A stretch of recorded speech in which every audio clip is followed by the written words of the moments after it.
Buenos días, bienvenidos a la entrevista en línea en este miércoles 14 de mayo de 2014. Saludos a nuestros compatriotas que nos ven por la transmisión en internet. Están con nosotros en el www.laprensagráfica.com. También a nuestros televidentes localmente en el canal 37, en señal abierta de televisión, canal 99 en cable de Tigo. Un abrazo para todos ustedes.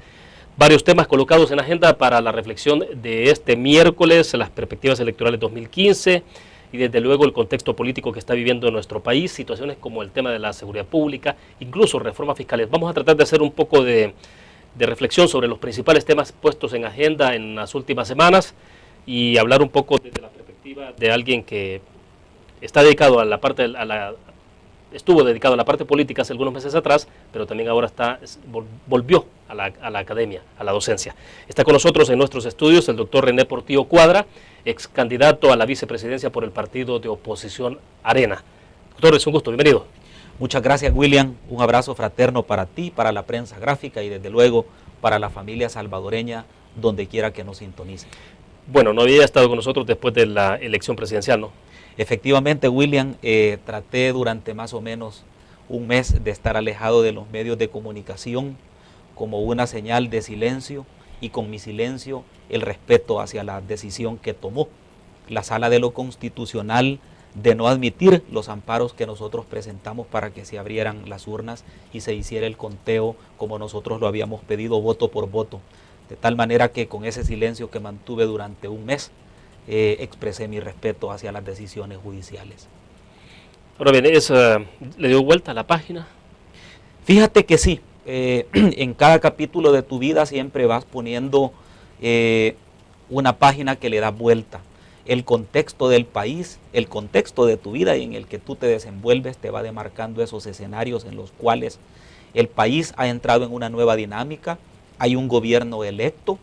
Por lo tanto, todos los salvadoreños tenemos la obligación de colaborar desde nuestras capacidades para darle gobernabilidad al país, para plantear cuáles son las posibles soluciones, habida cuenta que durante 17 años me he desempeñado como académico y como investigador social y jurídico y ahora aportándole al país precisamente desde el análisis jurídico-político. ¿Sigue en la militancia del Partido Arena? Por supuesto, sigo siendo miembro del Partido Arena, por supuesto que sí. ¿Y en este momento dedicado entonces volvió a las labores académicas? Efectivamente, a la parte docente y a la parte profesional.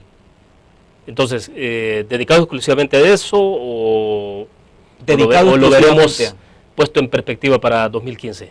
Bueno, ¿para una posible diputación? Es posible, la verdad es que no hay nada todavía en firme. Recordemos que las candidaturas todavía no han sido evaluadas por la dirigencia del partido y por el comité que para tal efecto se conformará. Y pues en su momento será la militancia y la dirigencia del partido quienes habrán de tomar decisión sobre sus candidatos. Pero usted no lo descarta, o sea, no, por supuesto que ¿y estaría dispuesto a asumir el reto de...? Por supuesto, claro.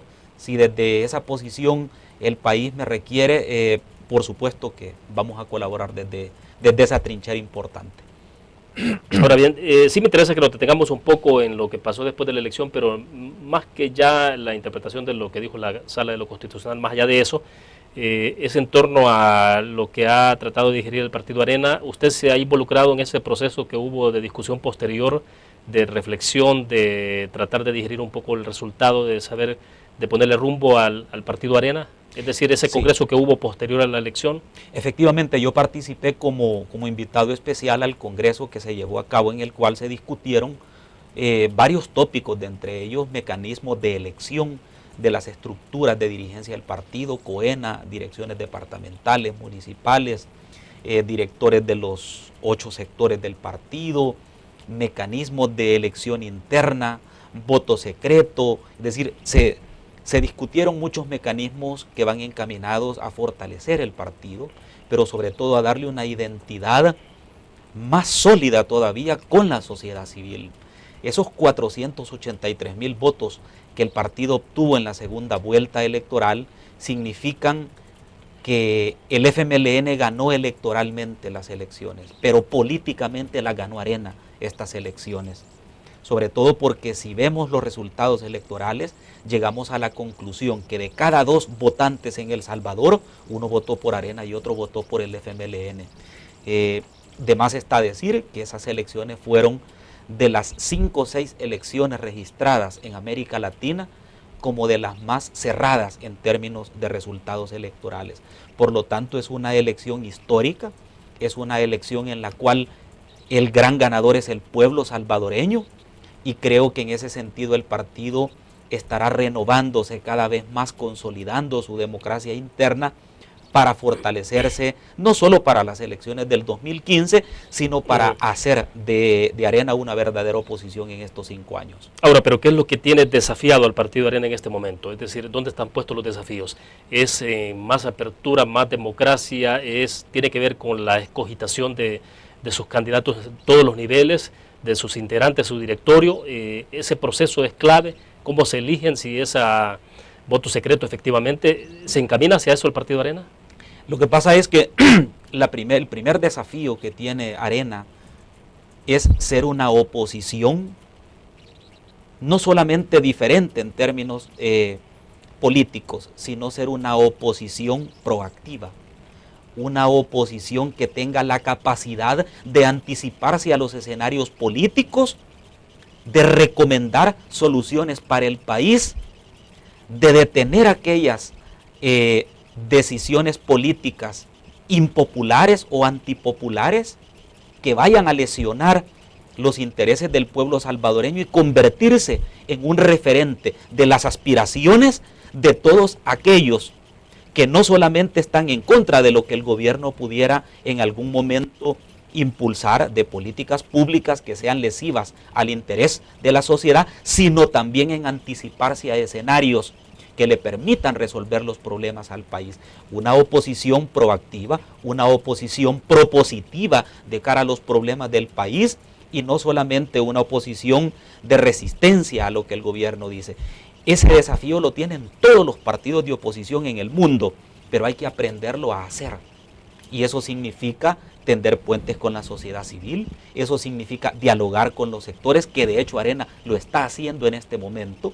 Y esa es la razón por la cual categóricamente te puedo afirmar que Arena está todos los días consolidándose como un verdadero partido de oposición que va a tener capacidad para sacar una mayoría legislativa en el 2015, para mantener y aumentar las alcaldías en el 2015, pero también para llegar al Ejecutivo en el 2019. ¿Si es posible esa ruta? Por supuesto que es viable y es posible. Pero todo esto pasa por una oportuna escogitación de los candidatos a diputados, alcaldes, etcétera. O sea, pasa por una serie de medidas, pero una clave, o sea, y es donde, por lo visto, el partido no ha tenido dificultades. Fíjate las divisiones, las decisiones al interior de la Asamblea Legislativa, diputados que se fugaron del partido Arena, ese tipo de cosas, ¿tiene que ver con la buena o mala selección de candidatos? Sí, sin lugar a dudas, tiene que ver con la integridad, con la decencia que cada candidato se maneje una vez que haya sido electo. Recordemos que en este momento hay una discusión incluso de orden constitucional sobre el tema del transfugismo en el país, que ha afectado muchísimo al partido Arena en el pasado.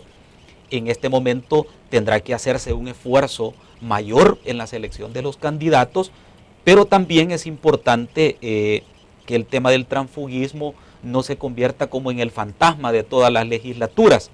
Y ahí es donde también ese es otro de los desafíos que tendrá el partido para seleccionar a las personas, no solo más capaces, sino también con mayor compromiso hacia el partido y hacia la vinculación que el partido denota con la sociedad. O sea, más compromiso. Mucho más compromiso, por supuesto, porque tú estás obligado a respetar la bandera que te llevó, y si no te gusta esa bandera, pues ahí están las candidaturas independientes. Pero no se vale decir que una vez que has sido electo por medio de una bandera, te dividas y te apartes de esa bandera que puso su credibilidad y su trayectoria para elegir a esta persona. Una buena selección de candidatos a diputados, alcaldes, evita la posibilidad o la necesidad de estar firmando documentos jurídicos, pagarés y ese tipo de cosas. Bueno, es posible que sí, sin lugar a dudas, que son digamos, mecanismos que no son los más aconsejables para formar identidad partidaria. Ahora bien, volvamos. Entonces, ¿usted se sometería a todo el procedimiento que indique la dirección del Partido Arena, de las decisiones que se tomen, de cómo se van a seleccionar entonces candidatos a diputados? Por supuesto que sí. Todos los miembros del partido, independientemente de que tengan aspiraciones o no a participar como candidatos, siendo miembro del partido, hay que atenerse a los procedimientos que para tal efecto acuerde el Consejo Ejecutivo Nacional y las comisiones ad hoc para esto. Y en ese sentido, entonces, ¿usted está dispuesto a participar? Bueno, lo que pasa es que es muy prematuro todavía hablar del tema de las participaciones en las candidaturas, pero la apertura siempre está. Bueno, perfecto. Hablemos un poco más ya de los temas muy inmediatos. ¿Cómo está viendo el proceso de transición de administración Funes a la administración Sánchez Serén, lo que ha ocurrido en estas semanas, René, y que tiene que ver con reuniones de la fórmula presidencial, más bien del presidente electo y el vicepresidente electo del FMLN con el Partido Arena, pero también con la principal gremial de empresarios del país? Sin lugar a dudas, todo gobierno que aspira a gobernar de manera incluyente tiene que tender puentes y diálogos con todos los sectores, pero principalmente con aquellos que son sus opositores o sus rivales políticos. Y en todo gobierno, al inicio de todo gobierno, se hacen este tipo de esfuerzos. Incluso en los gobiernos del expresidente Cristiani, Flores, Calderón Sol, del expresidente Saca, del actual presidente Funes, se han hecho estas reuniones. Si tú recuerdas y registras la historia, te darás cuenta de que todo gobierno cuando entra trata de impulsar diálogos de esta naturaleza. Y en todo momento ese diálogo siempre es importante para darle gobernabilidad al país. Pero en este momento El Salvador, nuestro querido país, ya no está solamente para simples diálogos y reuniones, sino para acuerdos trascendentales que permitan que todas las fuerzas políticas concurran en una agenda de nación que le permita salir al país de este grave bache en el que se encuentra. Y de este grave bache en el orden fiscal, de seguridad, económico, institucional y en general de valores dentro de la sociedad. Ese bache en el que hemos caído solamente puede ser desafiado si ese diálogo es capaz de elaborar una agenda que sea realizable, financiable, con inclusión para todos los sectores y sin exclusión de ninguna visión político partidaria. Si eso es posible hacerlo, estas reuniones serán productivas. Pero si las reuniones solo son para justificar el que me he acercado a mi adversario y me dé los votos para aprobar, por ejemplo, más préstamos, me parece que ese es un camino errado. Pero en todo caso, hay que darle un voto de confianza a las nuevas autoridades electas. Creo que todos los salvadoreños y los partidos políticos debemos de tener esa confianza de que las cosas se van a hacer bien. Ahora, si las señales son negativas, entonces también hay que salirle al paso a estas malas decisiones que pueden cometerse. Bueno, seguiremos hablando del tema, tenemos que hacer la primera pausa comercial, volvemos con más.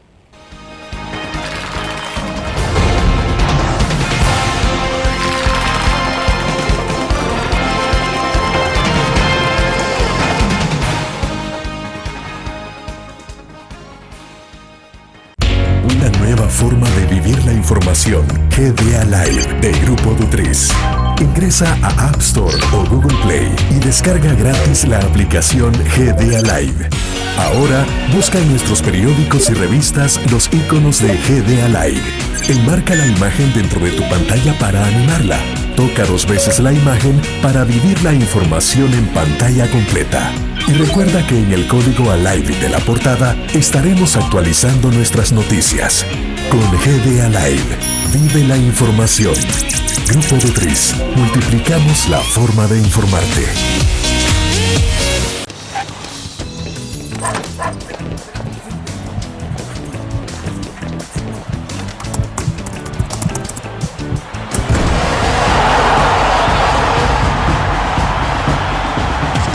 La pasión del deporte la vives también en elgráfico.com, el sitio deportivo más completo de El Salvador, con la información actualizada y resultados minuto a minuto de los partidos en juego. Elgráfico.com, conectados por deporte. En la UFG, el futuro cambia y evoluciona con cada paso que das. Aquí estudias, aprendes y aprendes más, porque tu pasión es nuestra pasión. Y junto con nuestra formación académica, tecnología y herramientas, encontrarás lo necesario para el pleno desarrollo de tu potencial y poder convertirte en un auténtico líder. Universidad Francisco Gavidia, tecnología, innovación y calidad. Ingresa gratis a un nuevo nivel de lectura. Desde tu computadora, busca en nuestra página web el link del kiosco LPG. Regístrate y listo. Escoge tu lectura.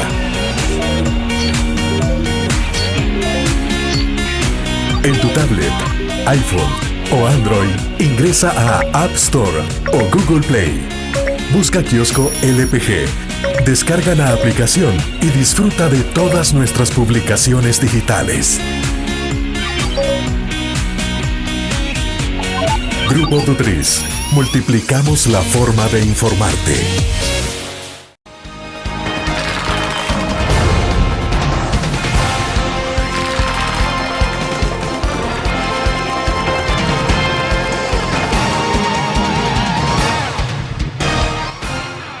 Está con nosotros en nuestros estudios desde la sala de redacción de la prensa gráfica el doctor René Portillo Cuadra, ex candidato a la vicepresidencia por el partido de oposición Arena. Doctor, en el marco de estas conversaciones de las que venimos hablando en el segmento pasado, ¿hay posiciones sinceras en estos acercamientos? Usted le decía, es casi común, habitual que en el inicio de los gobiernos, de las administraciones, haya este tipo de acercamientos, pero uno tiene la impresión de que hoy en estas condiciones el país y el gobierno mismo está en una condición excepcional en términos de la situación de la problemática financiera que lo mencionó a pasarraya hace algunos minutos, pero es una condición distinta. ¿Qué tan sinceras están siendo las posiciones, incluso desde luego la posición del FMLN, del presidente electo Salvador Sánchez Serén y el vicepresidente Óscar Ortiz?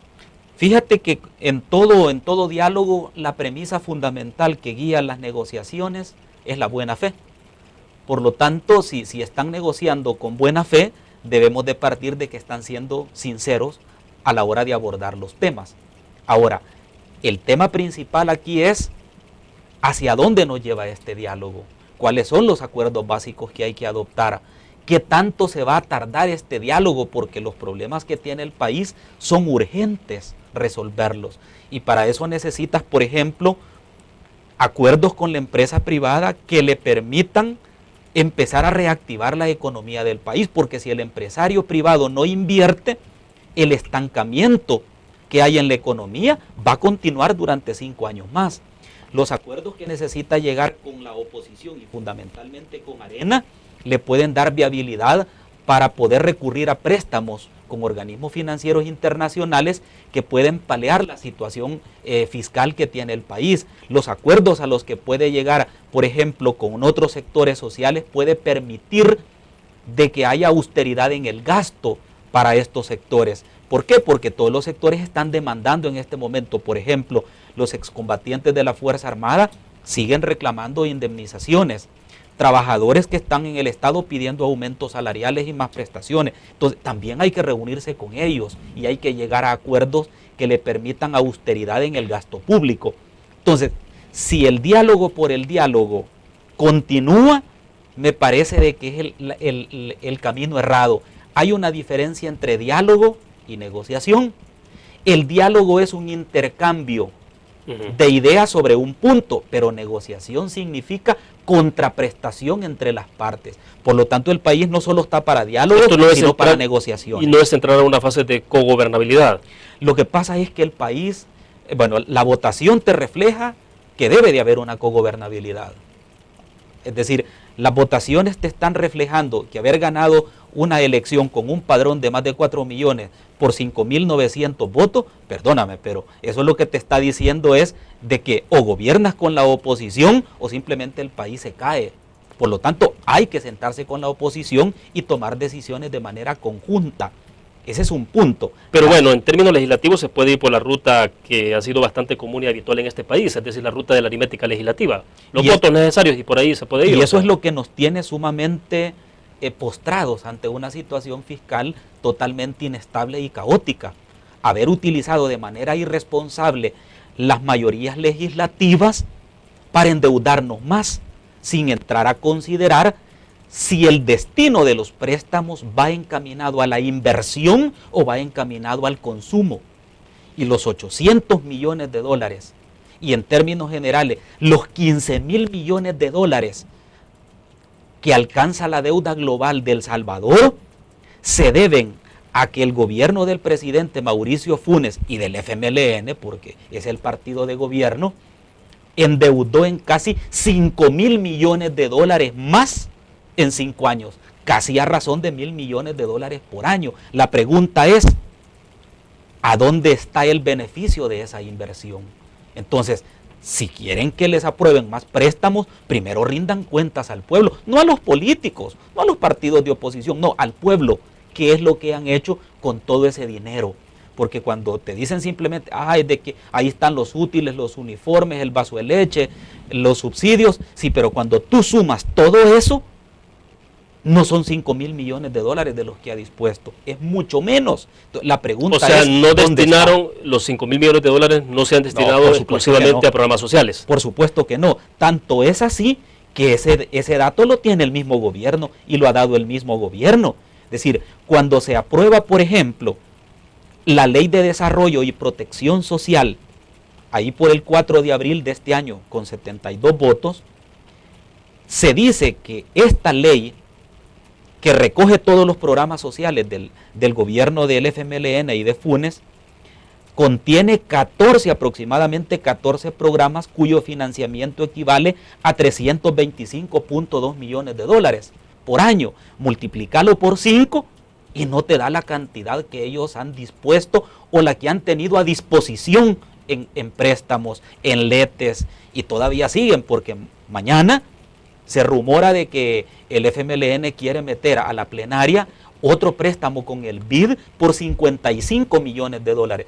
O sea que quieren 800 millones de dólares en préstamo y contando más. Entonces, cuando uno analiza ese escenario, llega a la conclusión, no, es que aquí no hay otro camino. Aquí tenemos que sentarnos todos y empezar a tomar decisiones inteligentes. A la Asamblea Legislativa recién ha llegado un paquete son reformas fiscales, final de cuentas, impuestos colocados, por ejemplo, al uso de la tarjeta de débito, después de que se muevan cantidades de $750 en adelante, de 0.25 centavos por transacción, que es obviamente un impuesto, ¿no? Pero está llegando a la Asamblea Legislativa el día de ayer.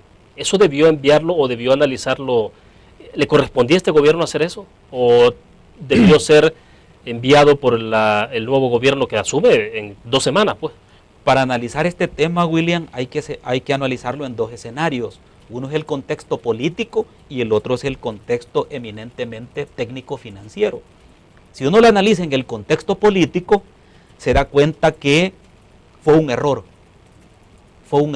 de parte del FMLN haber solicitado con este gobierno 800 millones de dólares más en bonos y en préstamos.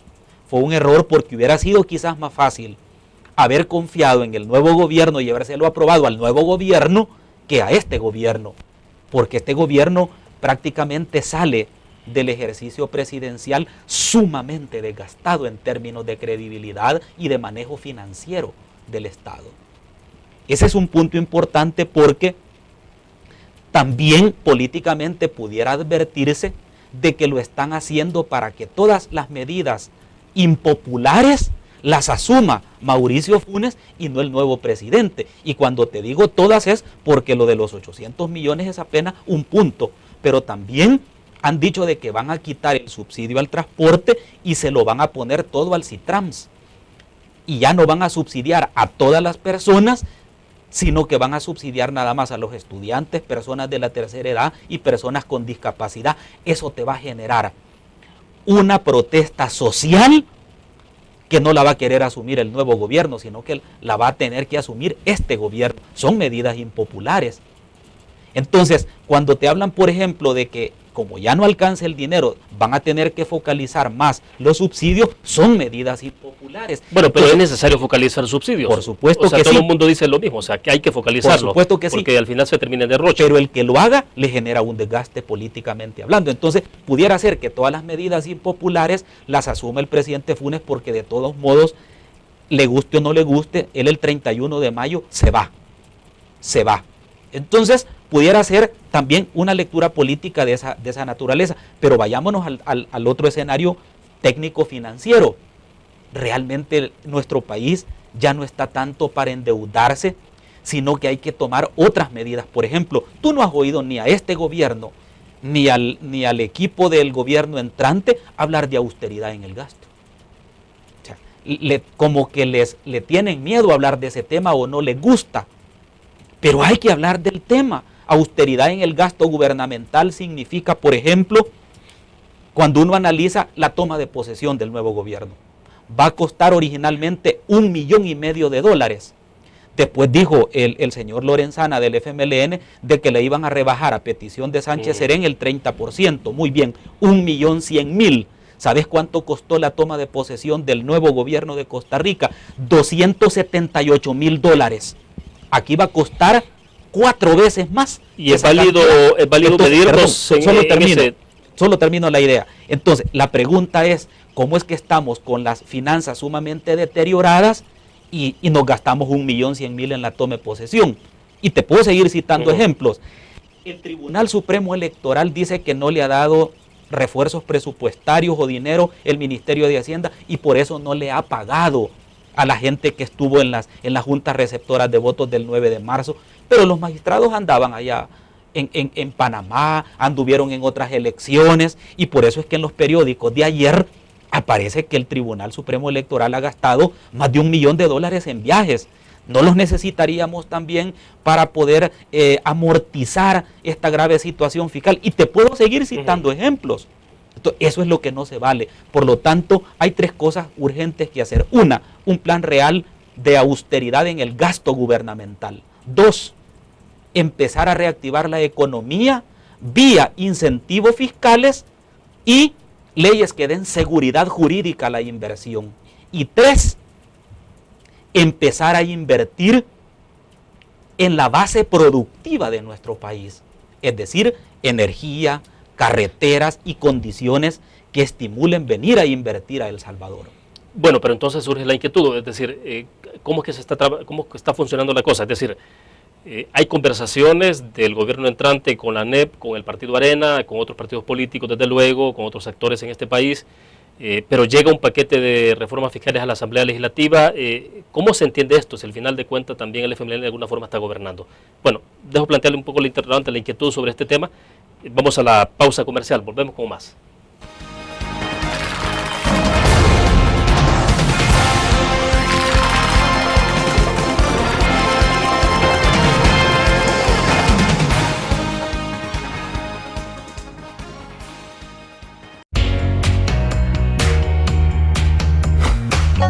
Cada momento, donde quiera que estés, te damos el mejor contenido en diferentes plataformas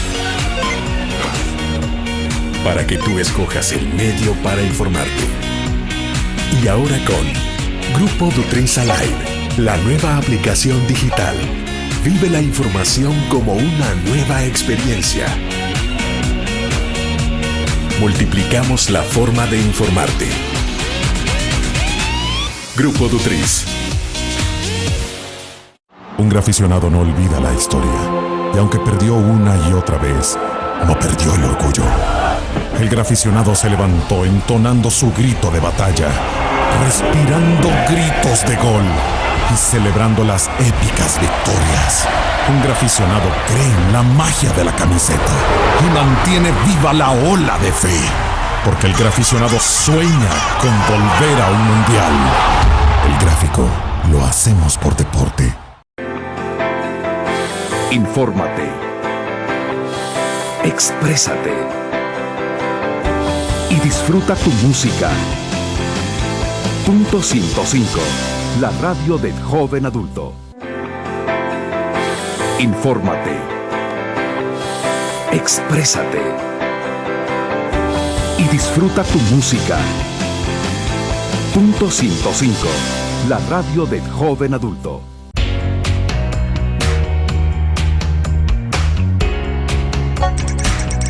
Cada momento, donde quiera que estés, te damos el mejor contenido en diferentes plataformas. Para que tú escojas el medio para informarte. Y ahora con Grupo Dutris Alive, la nueva aplicación digital.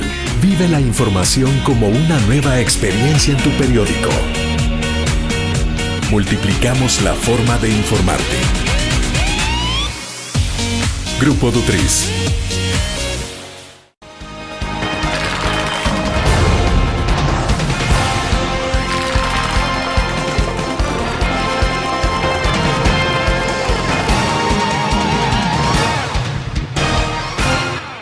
Doctor, alrededor entonces de lo que está ocurriendo sobre, decíamos, las negociaciones del gobierno entrante, lo que está haciendo el gobierno saliente por el otro lado, con el paquete fiscal, ¿qué le sugiere a usted eso entonces? ¿Cómo se están manejando las cosas? Es decir, ¿hay como manejos ahí, hay un doble carril? Por supuesto que hay un doble carril en la medida en que hay señales en la Asamblea Legislativa de confrontación y a la vez está pidiendo la colaboración para otras cosas que también se deben de discutir en la Asamblea. Entonces, pero no se puede tener una mesa de discusión, de diálogo y de gobernabilidad si bajo la mesa estás pegando golpes bajos. Y ese es el caso, por ejemplo, de los dos antejuicios. En el caso, por ejemplo, de Ana Vilma de Escobar y de Roberto Dabuizón, e incluso en el caso contra el licenciado Ernesto Mason, en donde en los dos primeros casos de antejuicio, con los votos del FMLN se han formado las comisiones. Con los votos del FMLN se está siguiendo un proceso en el cual políticamente afecta la credibilidad y el buen clima que debe existir para discutir con la oposición. Entonces, este no es un tema en el cual el presidente Funes únicamente interpuso la demanda y entonces ahí que ve el juzgado si procede o no. No, pero, si aquí pero son por los esa votos vía del justamente el FMLN no puede desatenderse y decir, bueno, es que no es el partido el que está haciendo esto, no son los diputados, sino que es el presidente. Ese es el tema de fondo, porque todo este show político de los antejuicios se está siguiendo con la anuencia y con los votos del FMLN. Esos son los golpes bajos bajo la mesa que no se pueden estar dando en un momento en el que se necesita un clima de estabilidad y sobre todo por situaciones en las cuales el presidente se siente ofendido. Es decir, le han dicho cosas más feas, le han dicho cosas realmente en su mandato más delicadas y no ha reaccionado de la misma manera. Claro, tendrá él razones por qué pensar eso, por qué decir eso, o por qué hacer eso. La buena noticia es que él ya se va. Y yo creo que este periodo de 5 años de confrontación de un presidente lleno de intolerancia, lleno de mucho rencor, odio y resentimiento, creo que va a quedar ahí a las 0 horas del 31 de mayo, cuando realmente él se vaya de una vez por todas del Ejecutivo. Y tratemos los salvadoreños de reconciliarnos, de acercar posiciones. Podemos tener diferencias de opiniones, pero tratemos de que el mundo sea el escenario más propicio para que ellas se distribuyan, dijo Kennedy en uno de los discursos que dio. O sea que el problema no son las diferencias, sino coexistir con esas diferencias de manera respetuosa. Pero al parecer el presidente de la República no lo hizo en 5 años. Ahora, en la parte totalmente discursiva, usted observa un discurso distinto del planteamiento que hace Salvador Sánchez Serén como presidente electo de lo que está haciendo Totalmente. El presidente Mauricio Funes. Sí, totalmente. Hay una gran diferencia entre un discurso y hay veces hasta un silencio concertador del presidente electo Sánchez Serén con respecto al presidente Funes. No, hay una gran diferencia. Ojalá que no vaya a tomar los malos hábitos que este presidente deja, como el programa de Conversando con el presidente, que incluso la Sociedad Internacional de Prensa, SIP, lo condenó por violar la libertad de expresión a ese programa del presidente Funes. Dijo que era violatorio de la libertad de expresión. Es decir, ya que la Sociedad Internacional de Prensa califique una actitud del presidente violatoria de un derecho fundamental, es preocupante, sobre todo porque él es periodista, pues. Ahora bien, volvamos al tema de la discusión fiscal que se plantea con la iniciativa que ha presentado el Ejecutivo en la Asamblea Legislativa el día de ayer. ¿Qué sugiere entonces el hecho de que se esté colocando un impuesto a las transacciones en el caso de tarjeta de débito a partir de los $750 de 25 centavos por cada transacción? Bueno, quiero decirte que hasta el día de ayer el ministro de Hacienda dio una presentación a algunos diputados de diferentes partidos políticos que incluso en voz de personas que participaron en esa reunión no quedó como lo suficientemente claro. Sin embargo, estos tres impuestos van en tres rubros distintos. Uno es gravar con el 0.25% transacciones debitarias de orden bancario. Es decir, no se trata de que la tarjeta de débito es la que va a estar grabada, no, todas las acciones financieras debitarias se van a ver grabadas con el 0.25%, lo cual sería letal para la microempresa, para la mediana empresa y para la clase media de nuestro país. Sería letal porque por cada transacción estarías pagando el 0.25%. Pero eso es a partir de los $750. A partir de $750 que originalmente lo tenía el Ministerio de Hacienda considerado a partir de $500. Y ahora aparece $750, lo cual realmente no es una cantidad cuyo techo sea elevado, al contrario, es una cantidad cuyo techo es sumamente bajo, porque $750 en actividades debitarias y transaccionales de orden financiera es común y casi cotidiano entre la clase media, la microempresa y la pequeña empresa. Pero el otro impuesto es el tema de gravar las propiedades de recreo o de uso suntuario, entre comillas, suntuario, que excedan de $350,000, cuyo valor exceda de esa cantidad. Y el tercer impuesto es eliminar la exención de pago que tiene el papel que destinan los periódicos para su comercialización, uso y en general para su industria. En ese sentido, el tema es que se explique a profundidad cuáles son los verdaderos alcances de los dos primeros impuestos, sobre todo porque no quedó muy claro en la Asamblea Legislativa este tema. Pero hay algo que le antecede a este ejercicio de razonar los impuestos. Es qué pasa con la rendición de cuentas de los $800 millones que se le aprobaron al gobierno de Funes. ¿Qué pasa con todos? Por ejemplo, yo tengo aquí que al cierre del 2009, el gasto corriente del Estado fue de 1.541 millones y al finalizar el 2013, el Ministerio de Hacienda refleja un gasto de 3.541.4 millones, es decir, que en la administración presidencial de Funes, el pago de remuneraciones, bienes y servicios aumentó 2.000 millones más. Es decir, sobre esto tiene que haber una rendición de cuentas. Gasto corriente. Sobre esto tiene que haber, William, una rendición de cuentas que permita que los salvadoreños, porque en este momento la Asamblea Legislativa apenas se ha convertido en una caja de resonancia de la opinión del pueblo salvadoreño. Si tú lees en redes sociales qué está diciendo el pueblo con los nuevos impuestos, los está viendo muy mal.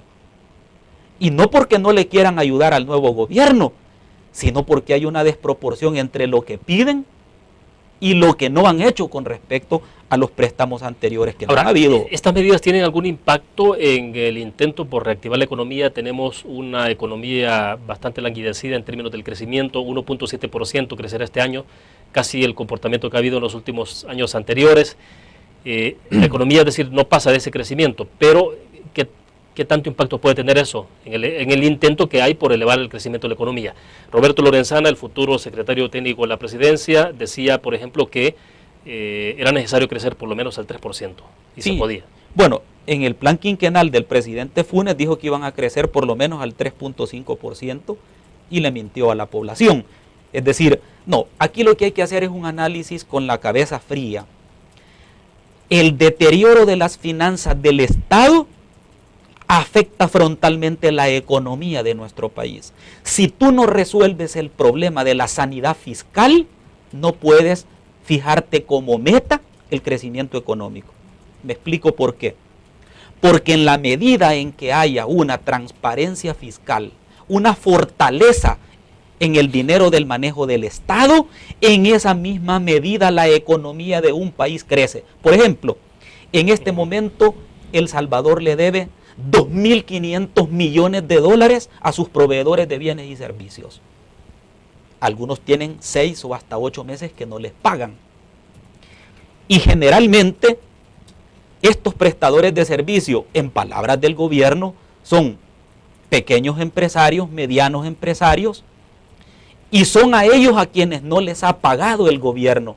Esta gente está a punto de quebrar sus negocios. ¿Por qué? Porque desde hace 6, 4, 5 u 8 meses el gobierno no les paga. ¿Por qué no les paga el gobierno? Porque no tiene dinero. Entonces, si hay algo que hay que tratar de conciliar de manera integral, es las finanzas del Estado con el crecimiento económico. Segundo punto, no podemos crecer económicamente si no existen las condiciones en el país para que vengan inversionistas internacionales y para estimular la inversión nacional. Por ejemplo, tenemos la energía, una de las energías más caras. ¿Será rentable para un inversionista venir aquí?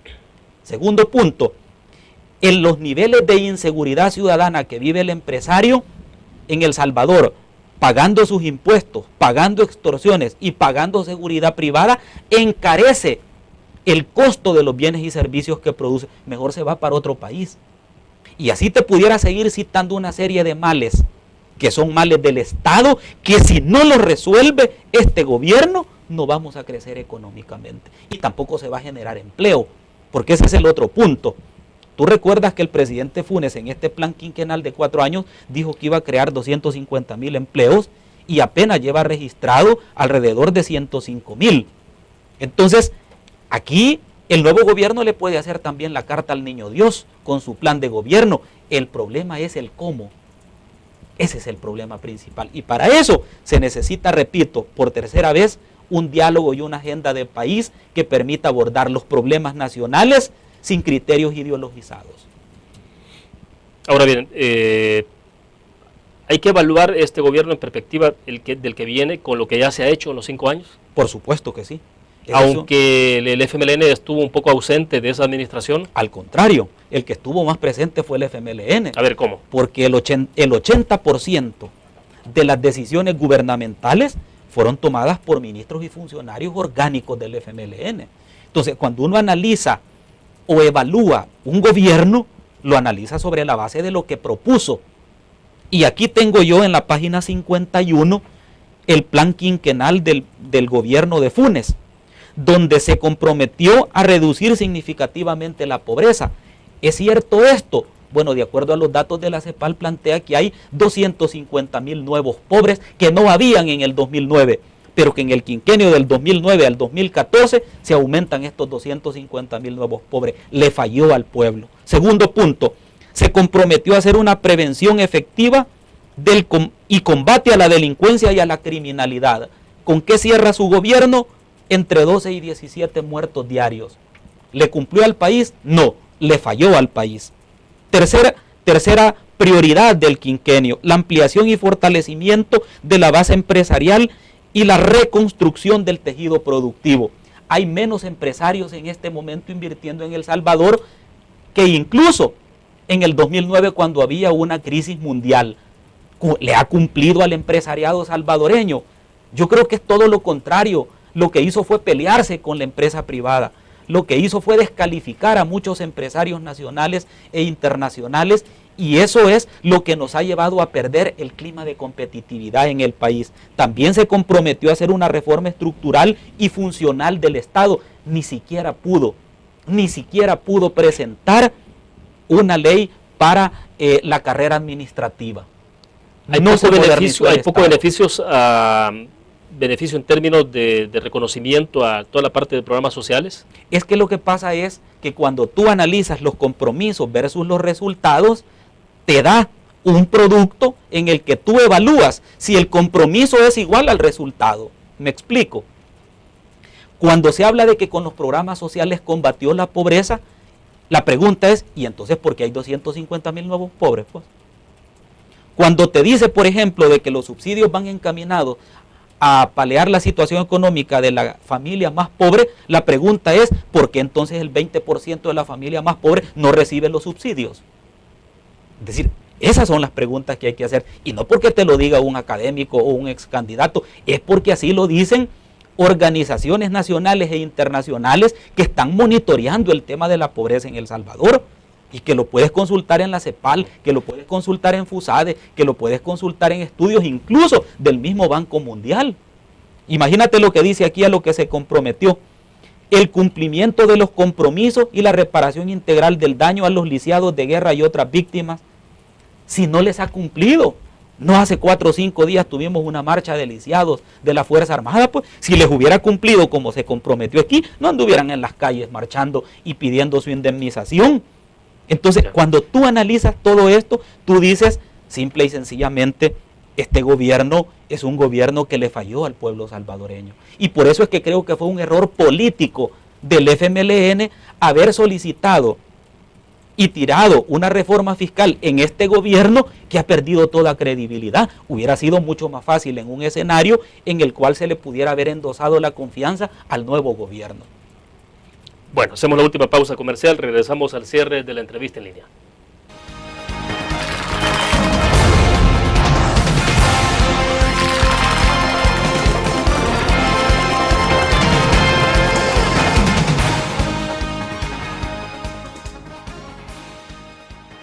Ingresa gratis a un nuevo nivel de lectura. Desde tu computadora, busca en nuestra página web el link del kiosco LPG. Regístrate y listo. Escoge tu lectura.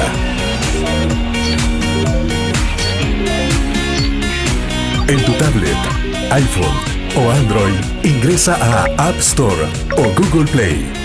Busca kiosco LPG. Descarga la aplicación y disfruta de todas nuestras publicaciones digitales. Grupo Dutriz. Multiplicamos la forma de informarte. En la UFG, el futuro cambia y evoluciona con cada paso que das.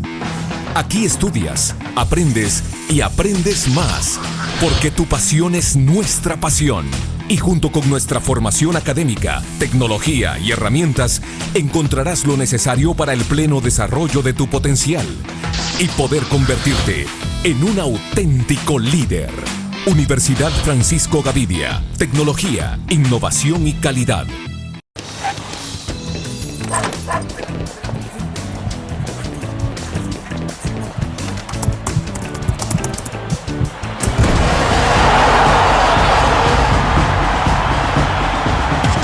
La pasión del deporte la vives también en elgráfico.com, el sitio deportivo más completo de El Salvador, con la información actualizada y resultados minuto a minuto de los partidos en juego. Elgráfico.com, conectados por deporte. Una nueva forma de vivir la información. GDA Live de Grupo Dutriz. Ingresa a App Store o Google Play y descarga gratis la aplicación GDA Live. Ahora, busca en nuestros periódicos y revistas los iconos de GDA Live. Enmarca la imagen dentro de tu pantalla para animarla. Toca 2 veces la imagen para vivir la información en pantalla completa. Y recuerda que en el código ALIVE de la portada estaremos actualizando nuestras noticias. Con GDA Live, vive la información. Grupo Dutriz, multiplicamos la forma de informarte.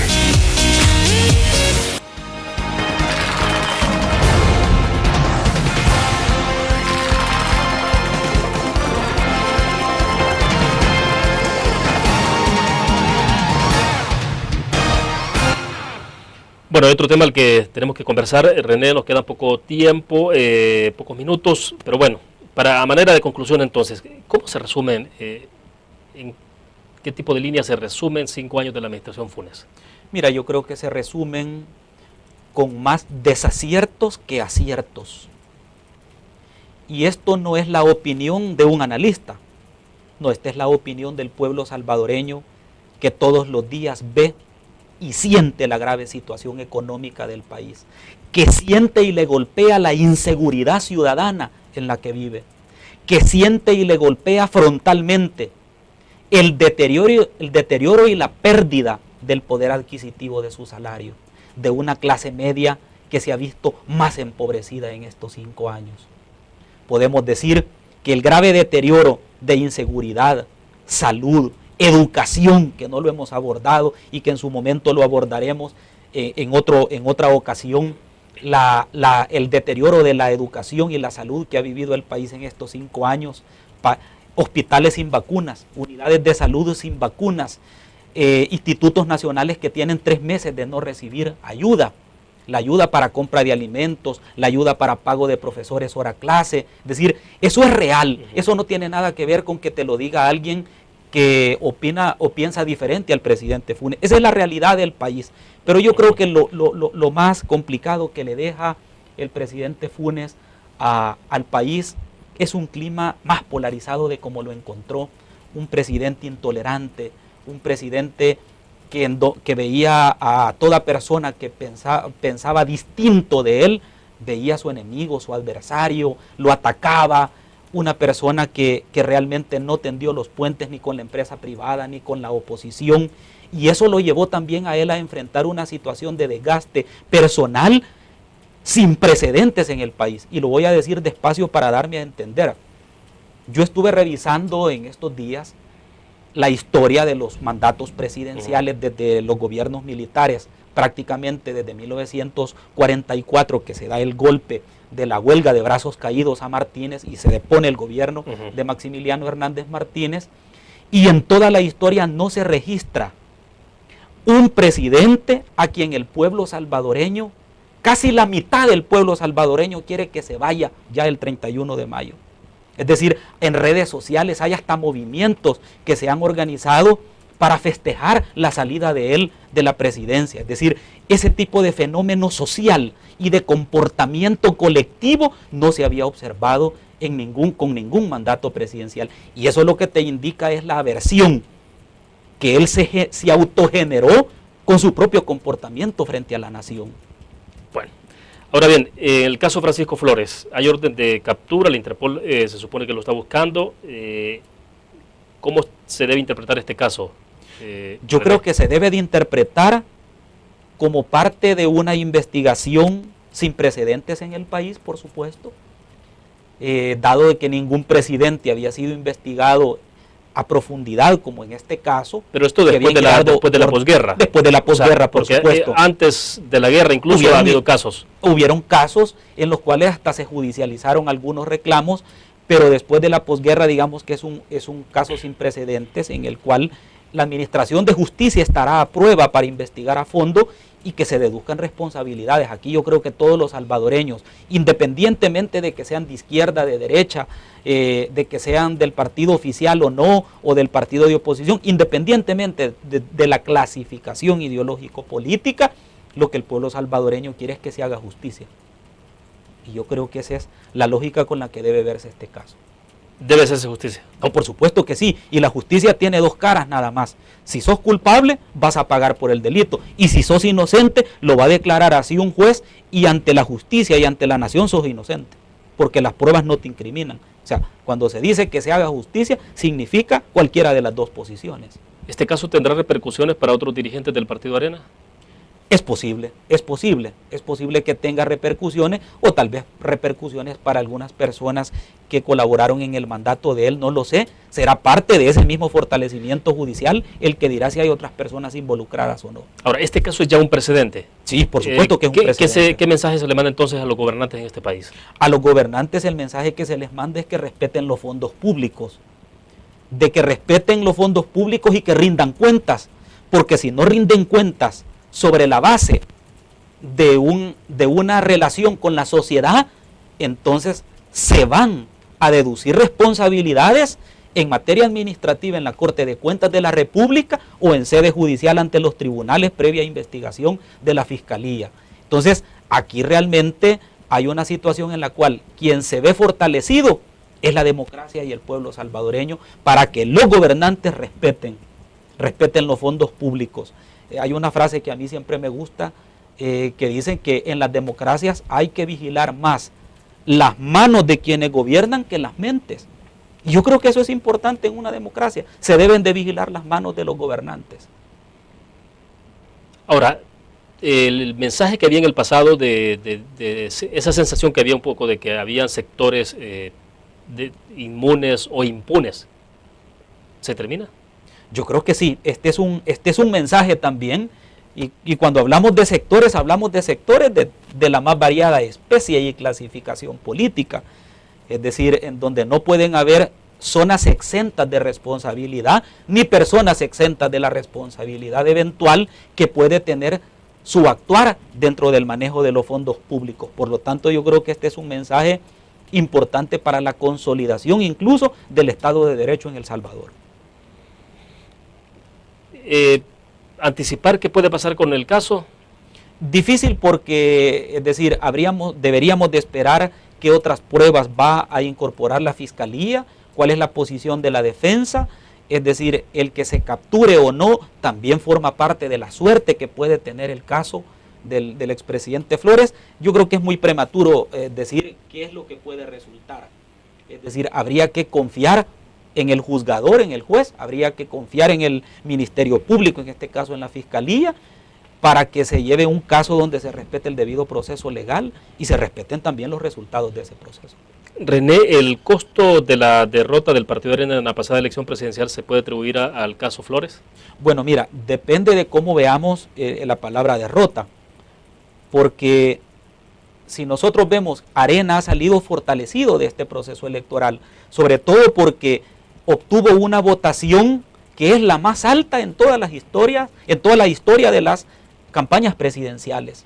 Ese es un punto a favor. El otro punto a favor es que 483,000 salvadoreños, hombres y mujeres, le hayan endosado su confianza, no siendo militantes del partido, es también una victoria política para Arena y que se ve más fortalecido de como estaba incluso el 2 de febrero en la primera vuelta. Pero también hay que hacer la antítesis.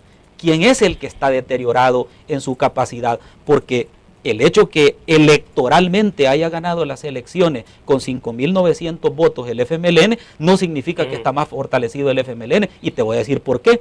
En las elecciones presidenciales donde compite Rodrigo Ávila, gana con 67.800 votos el FMLN. Y en esta elección gana con 5.900 votos, 6.000. Quiere decir que el que viene para abajo en la votación es el FMLN, precisamente por el desgaste que ha tenido en el ejercicio del Ejecutivo. Pero vuelvo entonces, en el costo, en todo caso, no ganaron la elección presidencial. O sea, con una diferencia mínima, pero no ganaron. Correcto. Entonces, ¿ese costo se puede atribuir al caso Flores? Mira, se debió quizás a varios factores, no solo al caso del expresidente Flores, que sin duda alguna tuvo alguna incidencia. Tal vez tuvo que ver el caso de la orientación de la campaña. La campaña en los últimos meses fue monotemática, es decir, dirigida exclusivamente al tema de inseguridad ciudadana, y fue hasta en la segunda vuelta donde ampliamos el tema de las propuestas en materia de educación, salud, seguridad, etcétera. Pudo haber afectado la orientación de la campaña. El trabajo en el territorio tal vez no tuvo la incidencia que hubiésemos querido, es decir, pudieron haber confluido varios factores para el resultado electoral. Bueno, el tiempo se nos ha terminado. Queremos agradecerle, René, que haya participado entonces con nosotros. Muchas gracias, William. Quisiera despedirme en esta entrevista contigo, felicitando a la Prensa Gráfica en sus 99 años de existencia, un periódico prestigioso, liderado por una familia trabajadora, por una familia honrada, por una familia dedicada a hacer patria desde el periodismo, de tal manera que vayan mis sinceras felicitaciones para el Grupo Dutris, para la Prensa Gráfica, y desearles 99 años más de existencia y de éxitos como los que han tenido hasta este momento. Bueno, perfecto, muchas gracias. Terminamos así la entrevista en línea. Gracias a ustedes que nos acompañaron. Nos vemos mañana, 6:45 de la mañana, con el noticiero de la Prensa Gráfica, 7 en punto, la entrevista en línea.